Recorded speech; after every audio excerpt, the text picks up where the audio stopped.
Okay, we're going to do a video here on how to change out a battery in a 2017 Toyota Camry. It's a pretty straightforward, easy job on this car.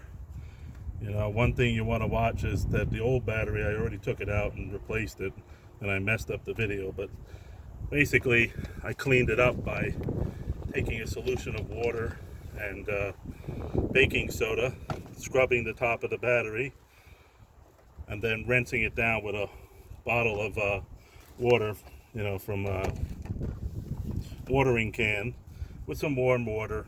There's nothing around it that's going to get disturbed because it's just a plastic tray underneath. Then what you want to do is you want to go inside the car, make sure that you have a battery backup. That way you don't lose any memory on your car. So what we did is we hooked up a jump starter here to a cable that has a little indicator light to tell you that it's hooked up right. And if you look up underneath the dashboard here, you can see that it's plugged in up underneath the dashboard there, right where your knee would be on the right side of the dash, on the driver's side of the car. And then that provides power to the radio and the computer settings, so it doesn't get all messed up when it's trying to start back up again. Because some of the newer cars like this, you don't want to have to lose all your settings and everything that you had. Some cars have the radio reset, and then you have to find the code to reprogram it, things like that. And some of the really new cars that can mess up the computer in the car. So to take things off, we always want to start with the negative battery terminal. You get one of these 10mm wrenches here, and you take that off first. You can see that I already did this battery, but that would be how you do it. And there's not really any need to wrap it up in a rag as I've seen some other people do, because the thing isn't going to go anywhere because it's connected to the rest of the car, the negative battery terminal. So that negative wire, it doesn't really short out to anything. Then your other screw over here, you can loosen that up, take it off if you want. It's good to have a little tray with all your tools and stuff so you don't lose things. You just put this screw in your little tray over here. Now this one over here is nothing more than a hook. You can almost not even bother unscrewing it, because if you look down in there, you can see that there's a hook on the end of it, and the hook hooks into a little hole in the back of the red painted frame there underneath the tray. Right there's a hole. See, like that? So you can actually almost just leave that hook alone, and you save yourself a little bit of work. Alright, so we'll put this to the side, leave it all assembled. You get one of these little battery terminal cleaning brushes, and you can buy it at an auto parts store or on Amazon, and you can clean the terminals off by just spinning it around, wipe all the lead dust and everything off. I already had copper-based conductive grease on here, so I'm kind of wiping it off a little bit with the brush. But basically you take off the negative battery terminal first. That way nothing, if you touch this one to something metal in the car, you would actually short it out and cause an explosion and, you know, arc between your wrench and the car. So you don't want to do that. You want to make sure you have the negative one disconnected before you touch the positive one at all. Take off the positive terminal quickly and easily here with a little wrench. And these come off pretty easily because they're not the old lead ones that were a pain in the ass. Alright. And we put that over to the side.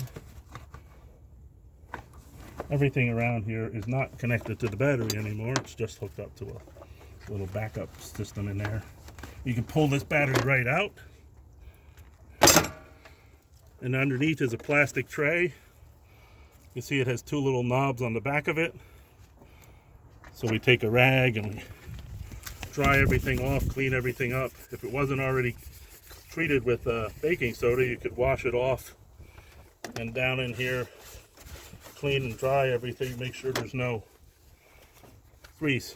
If you look down inside, you'll see these two holes.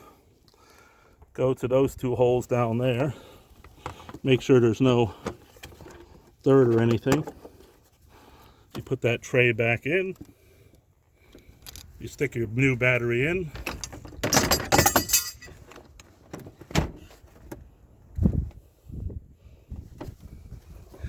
And you always put the terminals back on in the reverse order of how you took them off. You put the positive one back on first.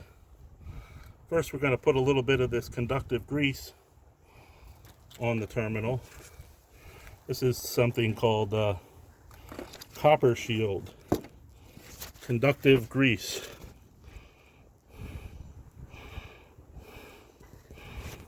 Can't get it to focus. Anyway, but it's supposed to be an anti-corrosion conductive grease. Now when you test it with an electrical meter, it doesn't show up as being conductive. I guess there's supposed to be little copper beads in there that when you squeeze it tight under a terminal or something, it'll actually make a good electrical contact. I only put enough on to coat the surface on both of these terminals. I don't like to put too much on so it don't get all over the place. Then take your positive terminal, put it back on. You can see this was clean, this terminal. But if you had to clean it, you can just run a brush in the terminal here to get the dirt out, corrosion or anything. You can wash the corrosion off.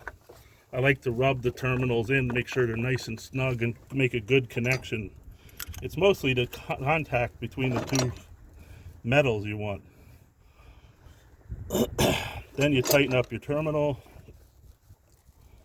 flip the wrench.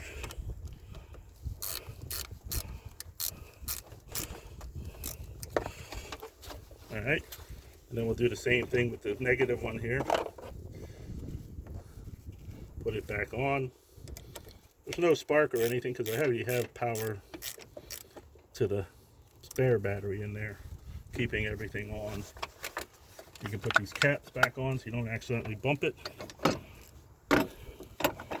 Now, this is already the right height and everything, this clamp, so we can take it and stick it down in here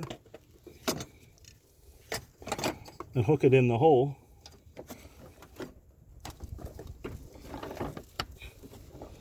And it shouldn't need to be tightened or moved or anything.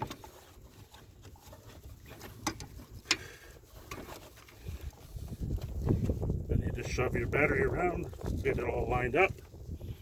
Take your little bolt that you have here, that's in the tray.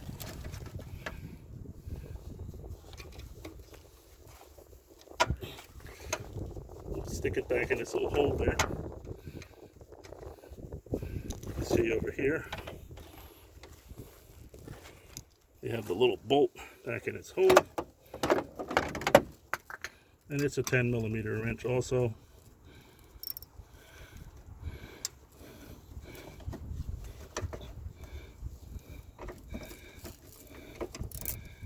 Spin it in by hand.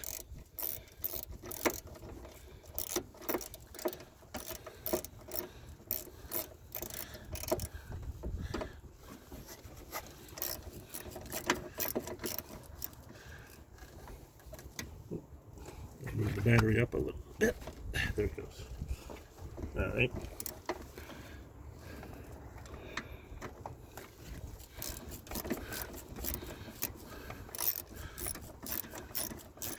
You want to tighten up the bolts until they're nice and snug. You don't need to get too carried away. You just don't want the battery to be flopping around, because if it vibrates or moves, it'll ruin the lead plates in there. I like to put some of the either never sees or dielectric grease or something on the bolts too, so that way they won't get corroded later on. Wipe off any extra grease you got here.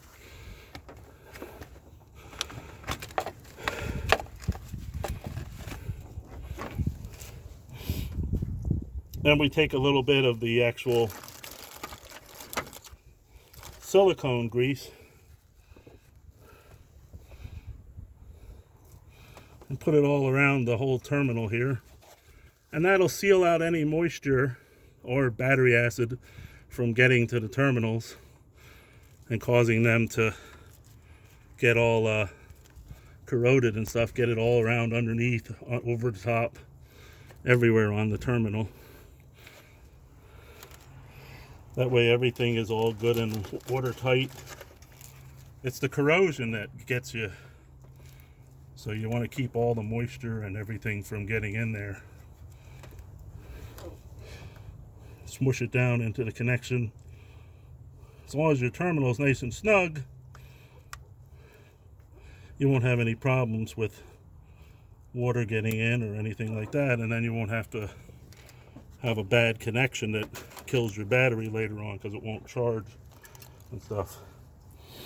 Then when we're all done, we can go and unplug the thing inside the car that's keeping the power on. Check and make sure all of your connections are snug, everything's good and tight, and put your little cap back on so nobody inadvertently touches the top of the battery there. And that's it, all done. Then you just, like I said, disconnect your spare battery out of the inside of the car, and you should be good to go, and you won't have to worry about changing radio settings or anything like that.